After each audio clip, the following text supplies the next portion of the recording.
यह कथा है शीला और उसके पति की, जहाँ शीला बेहद ही धार्मिक प्रवृत्ति और संतोषी स्वभाव की थी।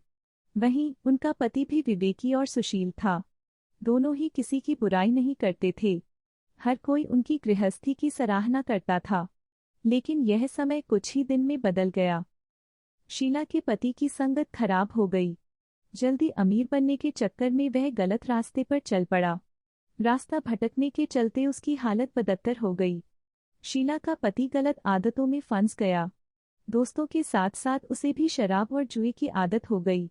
वह सब कुछ जुए में हार गया। शीला को उसके पति का बर्ताव बिल्कुल पसंद नहीं आ रहा था, लेकिन वह भगवान पर भरोसा कर सब सह रही थी।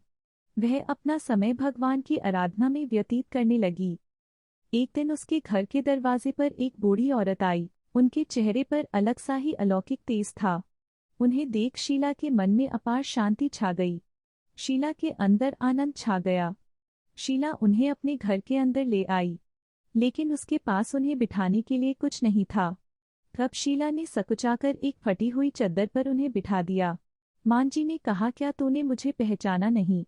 हर शुक्रवार को लक्ष्मी जी के मंदिर में भजन कीर्तन के समय मैं भी आती हूँ। शीला को कुछ समझ नहीं आ रहा था। फिर उन्होंने कहा कि तुम बहुत दिनों से मंदिर नहीं आई तो मैं तुम्हें देखने आ गई।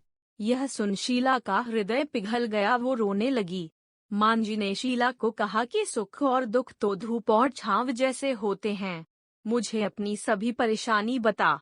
तब शीला ने उन्हें अपनी कहानी सुनाई। शीला की कहानी सुन मान जी ने कहा कि हर व्यक्ति को उसके कर्म भुगतने ही पड़ते हैं। तू चिंता न कर, तेरे हिस्से के कर्म अब तू भुगत ही चुकी है। सुख के दिन जरूर आएंगे। मान जी ने कहा कि माँ लक्ष्मी जी तो प्रेम और करुणा की अवतार हैं। तू उनकी भक्त है। उन्होंने शीला को माँ लक्ष्मी का व्रत करने को कहा। उन्होंने शीला को पूरी व्रत विधि बताई। माँ जी ने कहा, बेटी, माँ लक्ष्मी जी का व्रत बहुत सरल है। इस व्रत को वैभव लक्ष्मी व्रत भी कहा जाता है। इनका व्रत करने से व्यक्ति की सभी मनोकामनाएं पूरी हो जाती हैं। साथ ही व्यक्ति को सुख संपत्ति की प्राप्ति भी होती है। यह सुन शीला काफी आनंदित हो गई। शीला ने व्रत का संकल्प लिया। जब उसने आंखें खोलीं तो उसके सामने कोई भी नहीं था। वह हैरान रह गई कि आखिर वो माँ जी कहाँ गईं। शीला समझ गई थी कि वह और कोई नहीं बल्कि साक्षात लक्ष्मी जी ही थीं। अगले ही दिन शुक्रवार था। उसने स्नान आदि कर स्वच्छ कपड़े पहने। फिर बताई गई पूरी विधि के अनुसार व्रत किया। फिर सभी को प्रसाद भी वितरित किया। अपने पति को भी प्रसाद खिलाया। इसके बाद से उसके पति के स्वभाव में फर्क पड़ने लगा। उसने शीला को मारना पीटना भी बंद कर दिया। यह देख शीला का मन आनंद से भर गया। उसकी श्रद्धा वैभव लक्ष्मी व्रत के लिए और भी ज्यादा बढ़ गई। शीला ने पूर्ण श्रद्धा भक्ति से 21 शुक्रवार तक वैभव लक्ष्मी का व्रत किया।